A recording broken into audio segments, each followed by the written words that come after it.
একটা অন্ধকার ঘন জঙ্গলে মানুষ খেকো এক বিশাল সাপের বসবাস ছিল।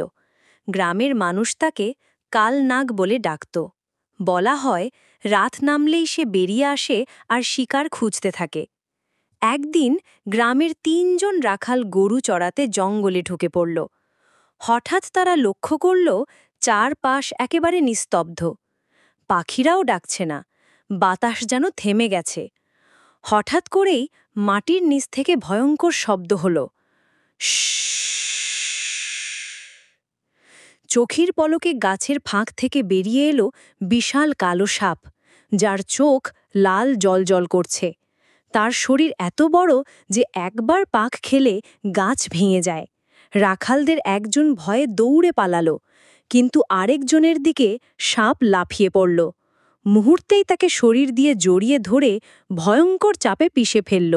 তারপর এক লম্বা শব্দ করে পুরো মানুষটাকে গিলে ফেলল। শেষ রাখাল চিৎকার করতে করতে গ্রামে দৌড়ে গেল।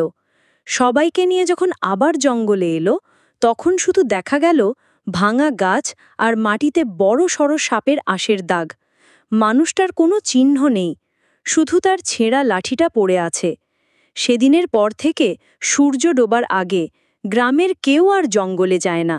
তারা বিশ্বাস করে কালনাগ এখনও বেঁচে আছে, আরেকটি মানুষের অপেক্ষায়।